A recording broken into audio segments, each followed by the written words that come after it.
G'day guys, about to pour my double blonde pale ale, 6%. Here we go.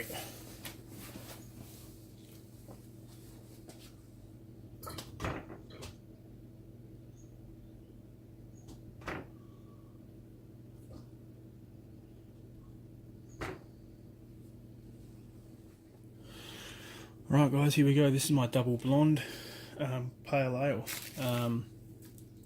Nothing overly exciting about it, but I guess the reason why I'm showcasing it or showing you guys now, obviously it's not exactly clear.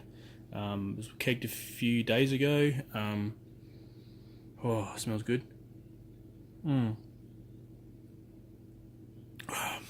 Wow, 26th time I've used my yeast.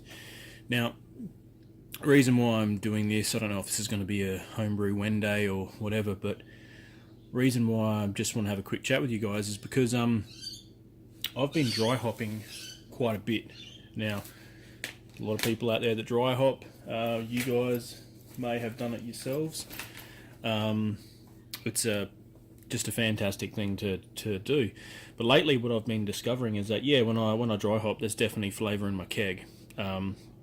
Obviously in the beer that I'm drinking, but when I bottle beers that I've dry hopped, I'm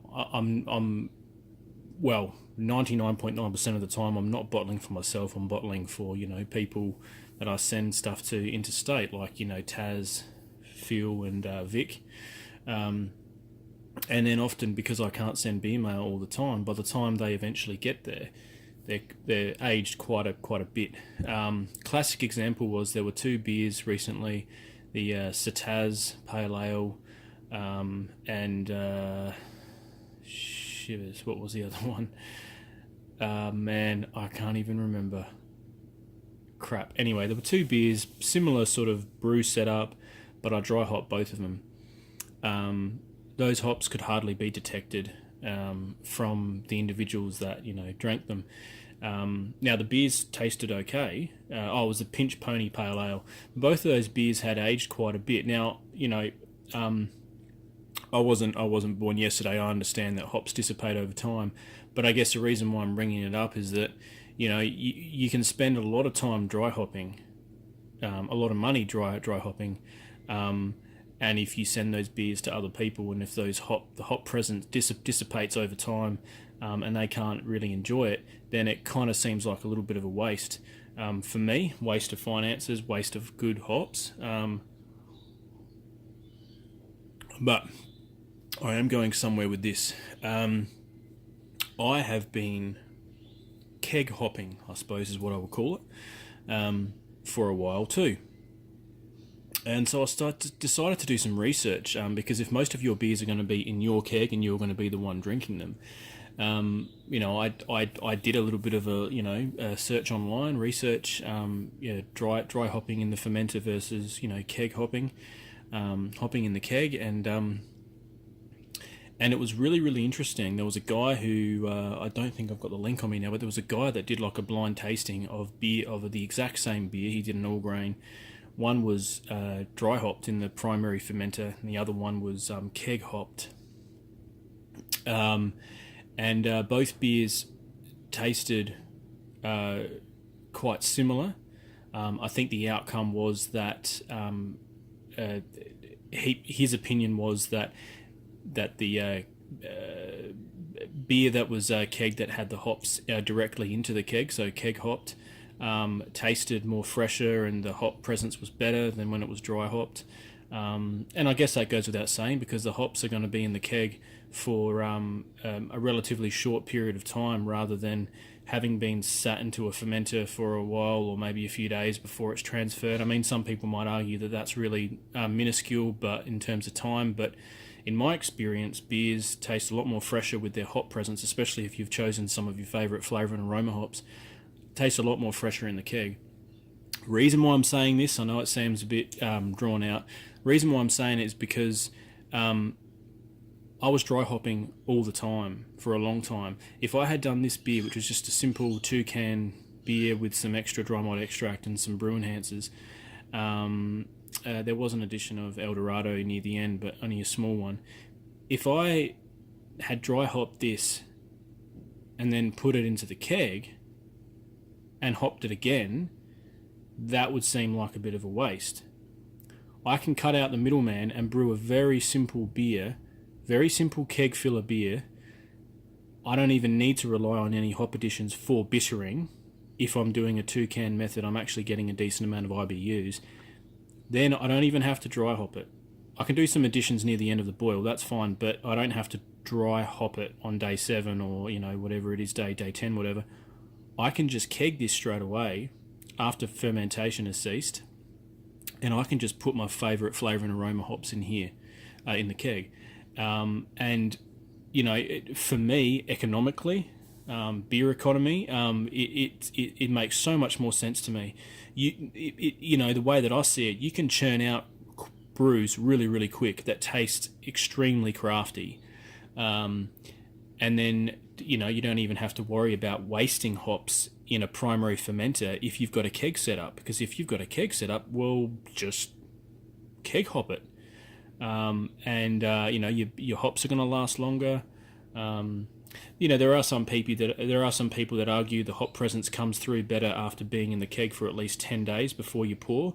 I dry hopped this yesterday, and already the Fortnight hops and the El Dorado are coming through amazing. Like really sort of not a little bit. It's a little bit grassy, but there's some tropical notes there. Really sort of hop punch. This tastes like a really hoppy American pale ale now. And before it was just a really not bland, just a very clean tasting blonde.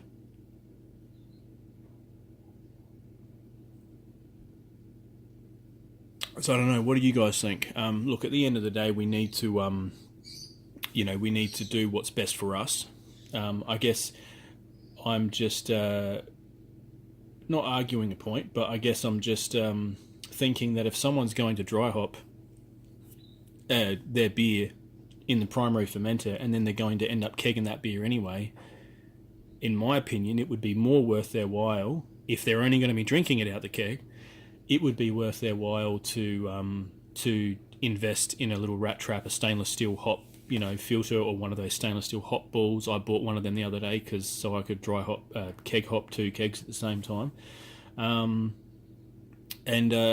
just throw it in the keg. I mean, it just makes sense. If you're the only one drinking it and you want that fresh, aromatic sort of flavor profile from those flavor and aroma hops, it would make sense to me just to go with a keg.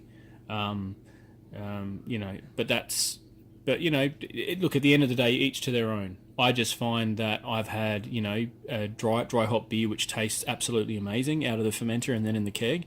But if you want a little bit more of a hop punch, like a really hoppy punch, in my opinion, it's just my experience, it's a lot more fresher and tastier and lasts longer if you keg hop as opposed to dry hop in the fermenter. Anyway, I feel like I'm going off on a real big tangent here. Just wanted to share that with you guys. Anyway, so this is obviously affectionately known as the Double Blonde Pale Ale at 6% ABV out of the keg. I used 2 Cooper Pale Ale kits. They were on special. 2 Brew Enhancer 2s and 500 grams of light dry malt extract, and I brewed it to just over 40 litres. It's the 26th time I have reused my yeast. 26th. I got a lisp. So that's pretty cool. The yeast is going strong. It went all the way down from, I think it was 1.054 to 1.008 in about 13 days, or even less than that. But I let it go for the 14 days and then turned off the heating element and let it sit for a few days cold. So it came out good. So anyway, just wanted to share that with you guys. It's a really easygoing beer. I'm not going to necessarily wait until it's clear. After all, if it's a blonde pale ale or whatever you want to call it, I mean, it's all good if it's pale. But yeah, so I punched this into the recipe calculator, and every single mark that it was hitting, final gravity, original gravity, ABV, IBUs, everything, and even the colour, everything said it was 100% a blonde, and I thought that was really, really cool. So hence why I called it double blonde pale ale, because it was made from pale ale kits. So anyway, cheers guys, hope you're doing well. Take it easy in 17. G'day guys, please like, subscribe and share if you like, and yeah, stay easy.